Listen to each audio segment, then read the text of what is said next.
नमस्कार विद्यार्थियों, education point Haryanvi में आपका बहुत बहुत स्वागत है। विद्यार्थियों, इससे पहले हमने एनी फ्रैंक के डायरी का पहला अध्याय पढ़ा।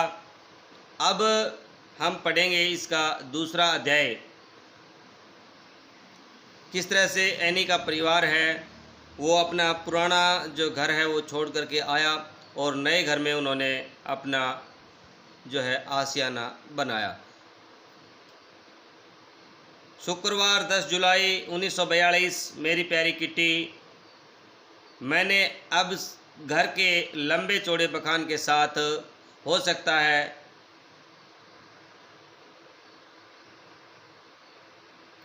तुम्हें बोर कर दिया हो, लेकिन मैं अभी भी यही सोचती हूँ कि तुम जानो हम कहाँ आज पहुँचे हैं,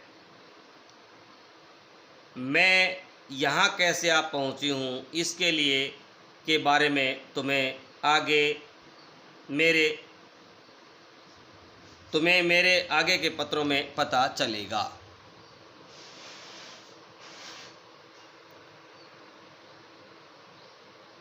लेकिन पहले मैं अपना किस्सा जारी रखूँगी। मैंने अभी तक अपनी बात पूरी नहीं की है। 263 प्रिंसेनग्रास्ट में हमारे पहुंचने पर मिए तुरंत हमें लंबे गलियारे से सीढ़ियों से ऊपर दूसरी मंजिल पर और फिर एनेक्सी में ले आई। उसने हमें अकेला छोड़ा और हमारे पीछे दरवाज़ा बंद कर दिया। मार्गोट अपनी साइकिल पर पहले ही आ चुकी थी और हमारी राह देख रही थी। हमारी बैठक और दूसरे सामान कमरे में ठुसे पड़े थे, कहीं तिल धरने की जगह नहीं थी। पिछले महीनों में जो कार्डबोर्ड के बक्से ऑफिस में भेजे गए थे, कार्डबोर्ड होता है गत्ता भाई, चारों तरफ फर्श पर बिस्तरों पर फैले पड़े थे। छोटा कमरा फर्श से छत तक कपड़ों से अटा पड़ा था। उस रात अगर हम ढंग से सोने के बारे में सोचते तो ये सारा सामान तरतीब से लगाने की ज़रूरत थी। हमें सफाई का काम तुरंत कर देना चाहिए था।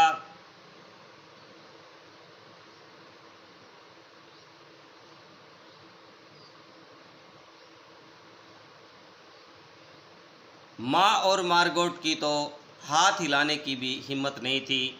वे बिना चादरों वाली गद्दियों पर ही पसर गई, थकी बेहाल और पस्त। लेकिन पापा और मैंने सफाई का मोर्चा संभाला और तुरंत जुट गए। हम सारा दिन पैकिंग खोलते रहे, अलमारियां भरते रहे, किले ठोकते रहे और तमाम सामान ठिकाने लगाते रहे। आखिर थक कर चूर हो गए और साफ बिस्तरों पर ढह गए।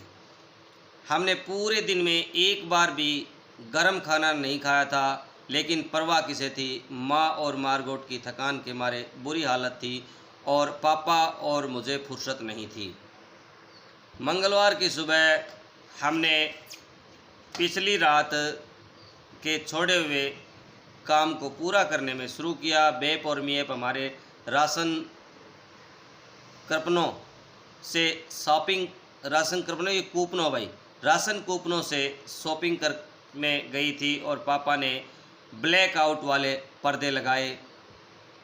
मैंने रसोई का फर्श रगड़ रगड़ करके साफ किया। सवेरे से रात तक हम लगातार काम में जुटे रहे।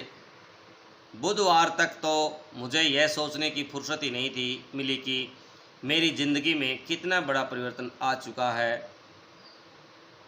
अब गुप्त एनेक्सी के बारे में आने के बाद पहली बार मुझे थोड़ी फुर्सत मिली कि तुम्हें बताऊं कि मेरी ज़िंदगी में क्या हो चुका है और क्या होने जा रहा है तुम्हारी एन।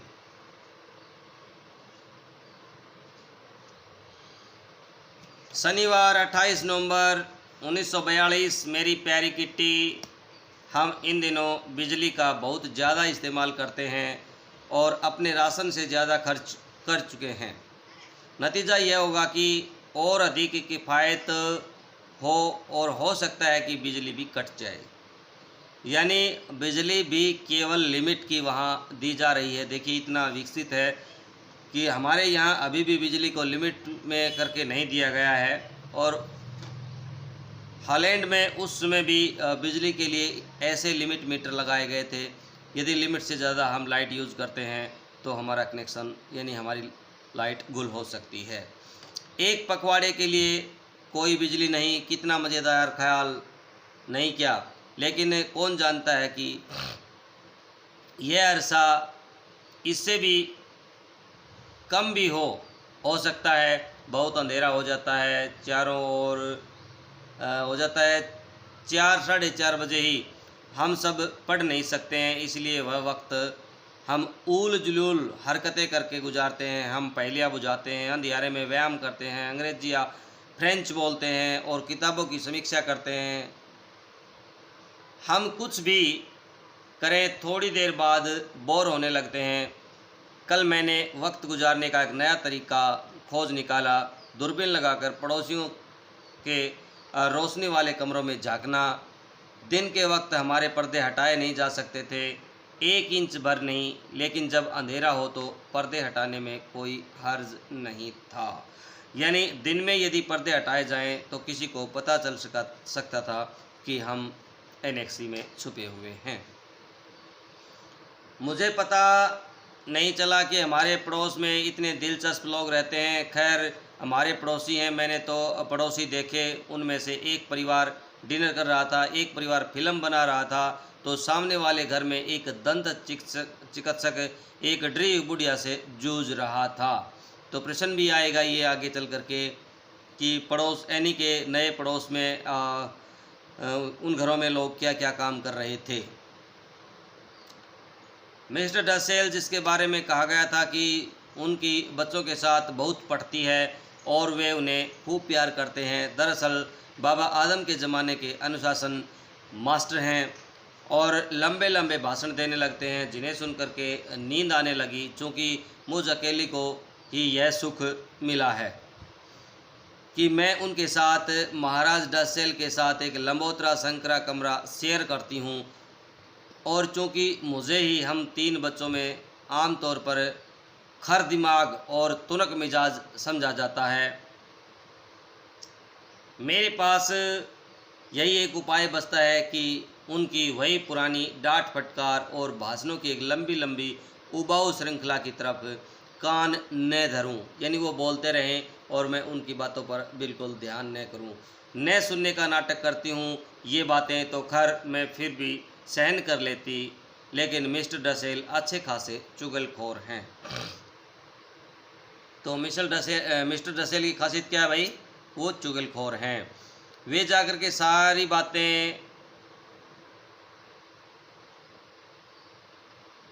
बातों की रिपोर्ट मम्मी को दे आते हैं। अगर मिस्टर डसेल ने मुझे कोई उपदेश पिलाया होता तो उसे दोबारा से मुझे मम्मी से सुनना पड़ता, और मम्मी तो कोई लिहाज नहीं करती मेरा। और अगर मेरी किस्मत वाकई अच्छी होती तो मिसेज वानदान मुझे 5 मिनट के बाद बुलावा भेज देती। सचमुच मीन मेख निकालने वाले परिवार में आप केंद्र में हो और सारा दिन आपको हर तरफ से दुत्कारा फटकारा जाए, ये सब झेलना आसान काम नहीं होता है। रात को जब मैं बिस्तर पर होती हूँ तो अपने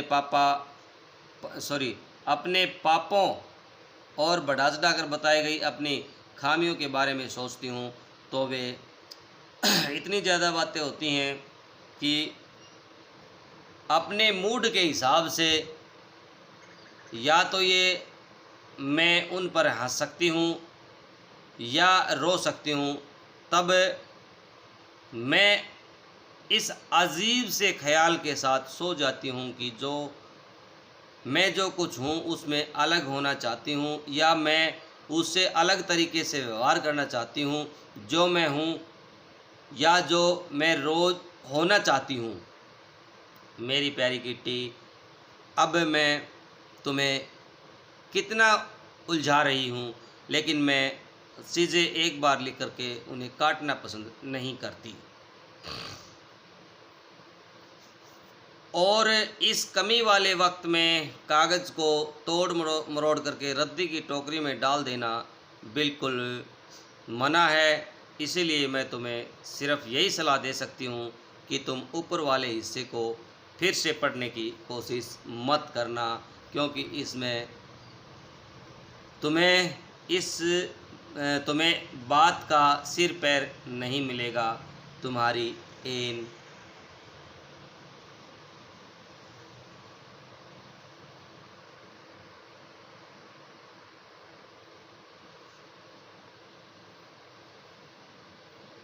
शुक्रवार 19 मार्च 1943। मेरी प्यारी किट्टी, अभी 1 घंटा भी नहीं बीता कि हमारी खुशी निराशा में बदल गई। टर्की अभी युद्ध में शामिल नहीं हुआ था। हुआ यह था कि एक केंद्रीय मंत्री ने यह कहा था कि टर्की जल्दी ही तटस्थता छोड़ देगा। डैम चौक पर अखबार बेचने वाला चिल्ला रहा था, टर्की इंग्लैंड के पक्ष में। अखबार उसके हाथ से झपटे जा रहे थे और इस तरह से हमने वह उत्साहवर्धक अफवाह सुनी थी। प्रिय विद्यार्थियों, हम एनी फ्रैंक की डायरी का ये दूसरा जो है भाग पढ़ रहे हैं। यदि आपने पहला भाग नहीं पढ़ा है तो पहले पहला भाग ज़रूर पढ़ लें, अदरवाइज़ आप समझ नहीं पाएंगे, आपको कुछ भी समझ में नहीं आएगा। यदि आप मेरे चैनल पर नए हैं तो चैनल को सब्सक्राइब करना ना भूलें। विद्यार्थियों, बड़ी मेहनत के साथ मैं एक कोशिश कर रहा हूं, जिस तरह से विद्यालय में आपका सिलेबस कंप्लीट करवाया जा रहा है, मैं ठीक उसी तर्ज पे आपका जो सिलेबस है वो कंप्लीट करवा रहा हूं। आपको और कोई यूट्यूब पे इस तरह से सिलेबस पढ़ाने वाला टीचर नहीं मिलेगा, चाहे तो आप सर्च कर सकते हैं। तो भाई, लाइक शेयर सब्सक्राइब में बिल्कुल कंजूसी मत किया करो और वीडियो को शुरू से लेकर के आखिर तक ज़रूर देखा करो। यदि आप नए हैं तो बेल आइकन भी दबा लें और वीडियो को सब्सक्राइब भी कर लें। 1000 गिल्डर के नोट अवैध मुद्रा घोषित किए जा रहे हैं। देखिए, अपने यहाँ रुपया कहते हैं, वहाँ की मुद्रा है वो गिल्डर थी। जिस तरह से मोदी जी ने 500 के और 1000 के नोट बंद किए थे, उसी तरह से वहाँ भी नोट बंद किए गए थे। यह ब्लैक मार्केट का धंधा करने वालों और उन जैसे लोगों के लिए बहुत झटका होगा, लेकिन उससे बड़ा संकट उन लोगों का है जो या तो भूमिगत हैं या जो अपने धन का हिसाब किताब नहीं दे सकते। 1000 गिल्डर का नोट बदलवाने के लिए आप इस स्थिति में हो कि ये नोट आपके पास आया कैसे और उसका सबूत भी देना होगा। इन्हें कर अदा करने के लिए उपयोग में लाया जा सकता है। हमारे यहाँ भी जैसे पुराने नोट थे, उनको हम बैंक की किस्तें भर सकते थे या फिर बिजली के बिल थे वो भर सकते थे उन नोटों से।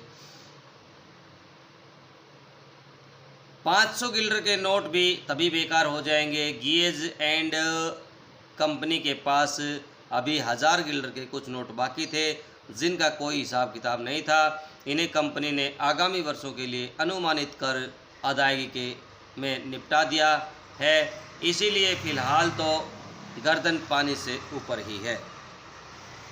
मिस्टर रसेल को कहा कि बाबा आदम के ज़माने की पैरों से चलने वाली दांतों की ड्रिल मशीन मिल गई है। इसका मतलब संभवतः है जल्दी ही मेरे दांतों का पूरा चेकअप हो जाएगा। जब घर के कायदे कानून मानने की बात आती तो मिस्टर डसेल भयंकर रूप से आलस दिखाते थे। न केवल वे चार्लोट से पत्राचार करते रहते हैं, और भी कोई दूसरे लोगों के साथ भी चिट्ठी पत्री बनाए हुए हैं। मार्गोट जो कि उनकी डच अध्यापिका है, उनके ये पत्र ठीक करती है। पापा ने उन्हें मना किया है कि वे ये सब कारोबार बंद करें और मार्गोट ने उनके पत्र ठीक करने बंद कर दिए हैं। लेकिन ठीक करने का मतलब जिनमें कोई त्रुटियां रह जाती हैं, गलतियां रह जाती हैं, उनको ठीक करना। लेकिन मुझे लगता है वे अपनी चिट्ठी पत्री फिर से शुरू कर देंगे। जनाब हिटलर घायल सैनिकों से बातचीत कर रहे हैं। हमने उन्हें रेडियो पर सुना। सचमुच यह सब कुछ करुणाजनक था। सवालों जवाबों का सिलसिला इस तरह चल रहा था। मेरा नाम हेनरिक सापेल है। आप कहाँ जख्मी हुए थे? स्टालिनग्राद के पास। किस किस्म का घाव है यह? दोनों पांव बर्फ़ की वजह से गल गए हैं और बाएं बाजू में हड्डी टूट गई है। ये बातें जस की तस दे रही हूँ जो मैंने रेडियो पर कठपुतलियों की खेल की तरह सुनी थी। घायल सैनिक जैसे अपने जख्मों को दिखाते हुए गर्व महसूस कर रहे थे। जितने ज़्यादा घाव उतना ज़्यादा गर्व। उनमें से एक तो हिटलर के से हाथ मिलाने के ख्याल से भी इतना उत्साहित हुआ जा रहा था। मेरे ख्याल से तो अभी भी वह उसी उत्साह में होगा कि वह एक शब्द भी नहीं बोल पाया। मुझसे डैसेल साहब का साबुन ज़मीन पर गिर गया था।